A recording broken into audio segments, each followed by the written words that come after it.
En el poema, en el poema anterior, que se llama Alcoesía,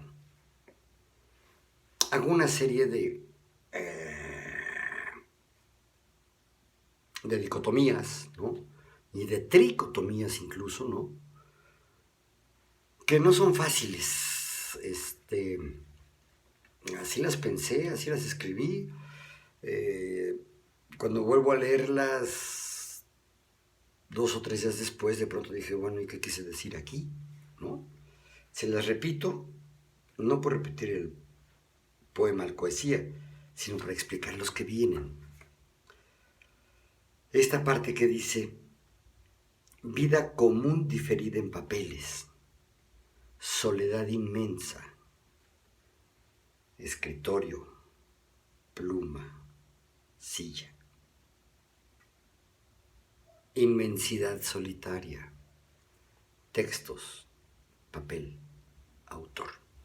Aparentemente estoy hablando del mismo universo, dirían algunos del mismo campo semántico, pero en realidad no. En realidad una inmensidad solitaria, dice, es textos, papel, autor. O sea, si esto salía a la vista, pensaba yo, sentía yo, me voy a sentir inmensamente solo, ¿no? Es decir, es una soledad extensísima que por lo tanto ocupa a muchos. ¿A quiénes? Pues a los que me puedan leer y hoy a los que me puedan estar viendo y atendiendo en estos videos. Y la otra es la soledad inmensa, escritorio, pluma, silla. Eh, Supongo que yo ya había leído aquella definición que hace García Márquez del oficio de escritor y la caracterización que hace de este oficio como el oficio más solitario del mundo. Creo que Paco Ignacio Taibo, por ejemplo, hoy vuelve a decir algo similar, ¿no? Te metes a tus papeles, te metes a tu idea, desarrollar, escribir, y estás solo. Claro, solo con todos los fantasmas y los espectros y las ideas y los recuerdos que le aquejan a un escritor. Sobre todo si el escritor pretende ser poeta. Bueno, después de este poema, Alcoesía, viene uno que se llama Ires y Venires.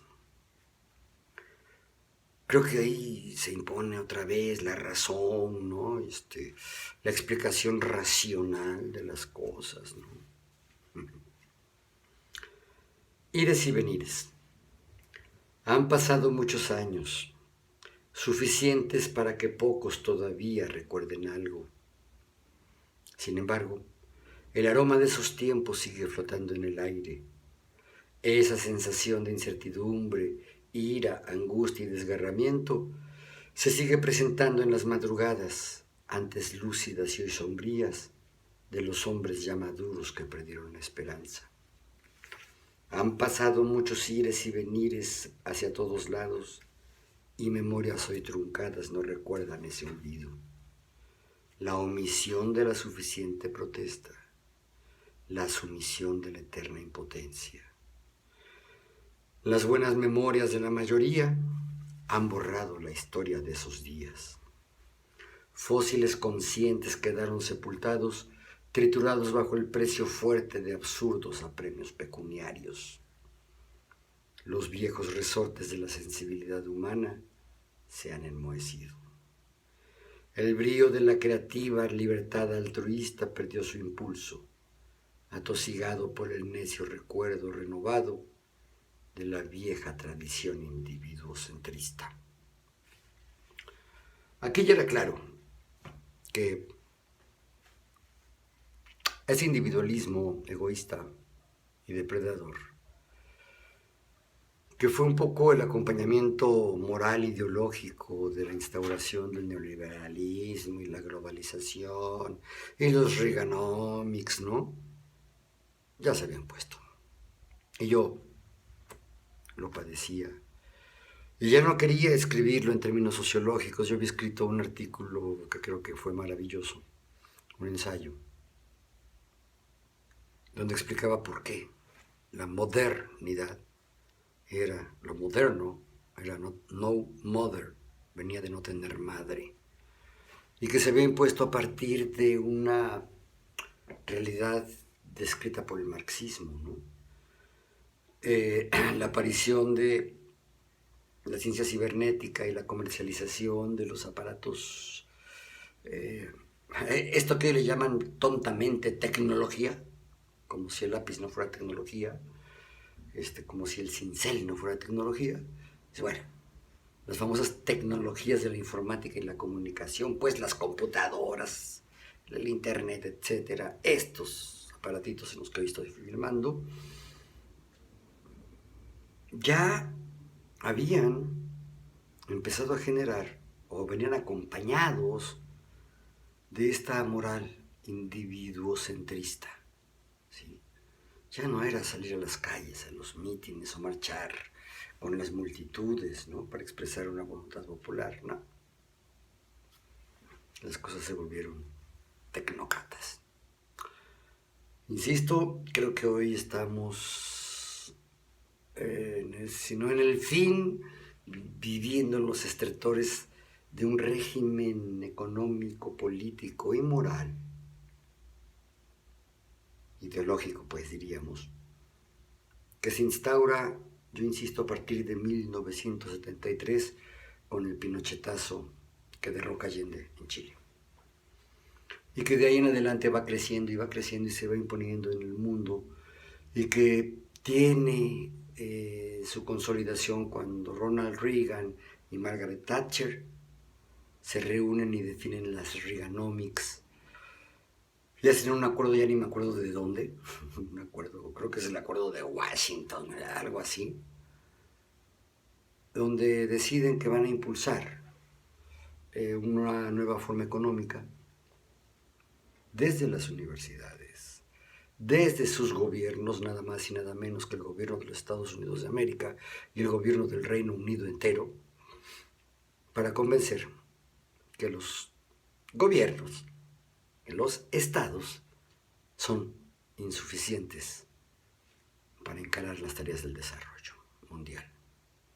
Y que la historia ha llevado a la humanidad a ese punto. E incluso, por ahí se habló otra vez, del fin de la historia, del fin de las ideologías, del fin de las utopías, porque finalmente el capitalismo más salvaje y más brutal había triunfado. Al poco tiempo viene la caída de la Unión Soviética, este colaboracionista nazi que ocupa la silla papal, ¿no? Estoy hablando de Karol Wojtyla, de Juan Pablo II, que recorre el mundo llevando desde la visión católica la misma convicción, ¿no? Tú sé bueno y trabaja para quien te dé empleo, ¿no? Si te da.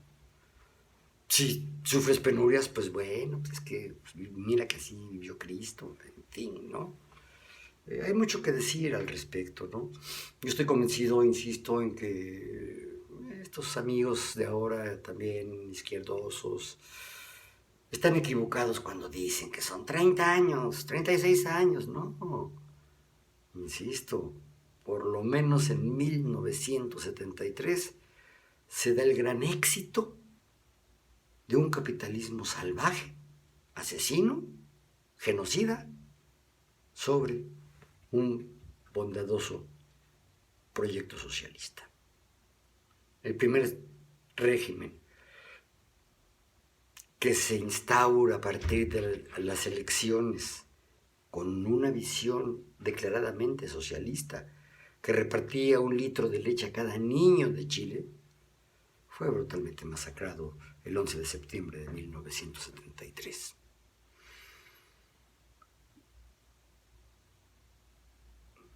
Cuando yo escribo esto,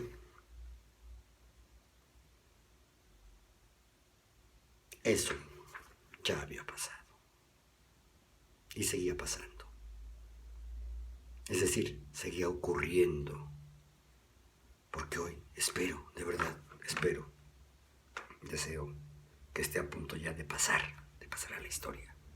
Y creo que México, hoy, con lo que se está viviendo, puede ser el inicio de este parteaguas. No solo México, es México y es Mújica, en Uruguay. Tabaré, también en Uruguay. Es Bolivia.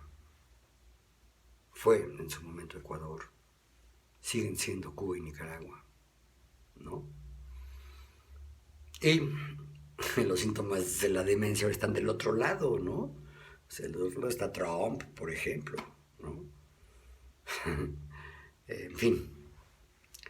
Pero en el momento en que yo escribo esto, la locura nos había pegado a nosotros, a los que creíamos que antes de 1989, con la caída definitiva del socialismo realmente existente, o bueno, del socialismo realmente inexistente, porque no existió como tal, habíamos perdido el sentido de la historia. Hoy veo a los... Esto ya se volvió otro discurso, ¿verdad? No importa. Hoy veo a los detractores de la cuarta transformación, ¿no? Será correcto o no será correcto el término, pero lo que está sucediendo a nivel del contacto del gobernante con el pueblo es algo que, híjole, ni con Cárdenas se había dado, ¿no? Una identificación profunda, masiva, una identificación brutal. Y un tacto lo suficientemente suave, fino y sabio como para no provocar la reacción violenta de quienes están viendo afectados sus privilegios, sus injustos, sus ilegales privilegios. Los veo a sus voceros, a los periodistas, a esos que les llaman analistas o expertos, decir tontería tras tontería. Digo, bueno, ¿qué les pasó? Si eran gente inteligente, eran la expresión de la tecnocracia, ¿no? De las universidades prestigiadas del periodo, ¿no? ¿Y qué les pasó? Que están diciendo tontería tras tontería tras tontería. Híjole, hasta tipos que de pronto decíamos, este sí es crítico, serio, ¿no? Estoy hablando de Broso. De pronto hasta lo payaso se le quitó. Entonces, hoy sus pelos verdes, esa nariz que cambió, yo creo que por su romance, que él tenía una nariz redonda de payaso, ¿no? Y se la cambió por una un poquito más afilada. Es un iracundo, es un tipo que ya no hace reír, ¿no? Que provoca, que hace enojar, que muy rara vez echa un chistorete, al menos en su programa de radio. Porque seguramente en otro tipo de emisiones pues sigue siendo el broso chistoso y que de todo hace mofa y se burla, etc. Pero en su programa de radio, en su noticiero, está en una frecuencia de radio chiquitita que ya muy poca gente ve. Yo hace mucho no lo veo. De repente sí le echo sus ojitos. Está muy mal. Un viejo compañero mío de la universidad, yo no lo recuerdo, pero otros dicen que estuvo conmigo en la universidad, él en la escuela de Derecho y yo en la escuela de Ciencias Políticas, y que va con Broso, y que era un hombre brillante, de pronto se le olvida la brillantez, ¿no? Y yo, híjole, a mí me pasó, yo lo viví. Fui brillante, estaba con la historia, estaba con el desarrollo de la dinámica social, entendí el porqué de la gente y de los pueblos y de la forma de pensar y de comportarse, ¿no? Y de pronto yo no entendí nada. Y hoy vuelvo a entender. O tengo la ilusión de que vuelvo a entender, ¿no? Bueno, algo así pasó. Y estos poemas que estoy leyendo ahorita, de esta parte de Humedades, tienen que ver con esa pérdida de la razón. De pronto, lo que me pasó, hoy lo puedo decir con estas palabras, ¿qué me pasó y qué le pasó a mucha gente de mi generación?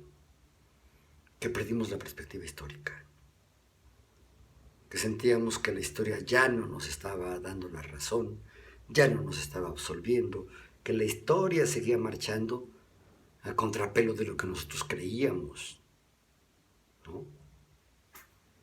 Toda una lección muy ruda.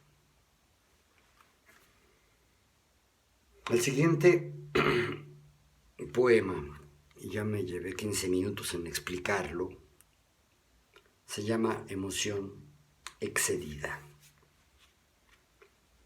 Y dice así: nunca acabarás de explicar el porqué de tu excesiva emotividad. La emoción te asalta en momentos cada vez menos esperados. A veces te traiciona. Son oleadas de ira o de ternura, de alegría o de amargura.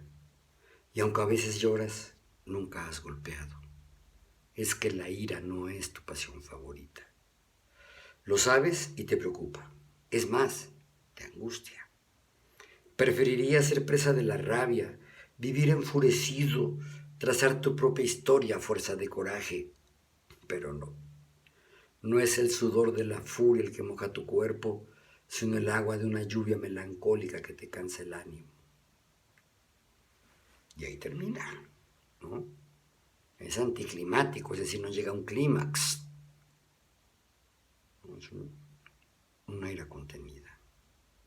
Un darse cuenta de que era más fácil refugiarse en la tristeza, evadirse en la tristeza, que afrontar con coraje lo que se estaba mal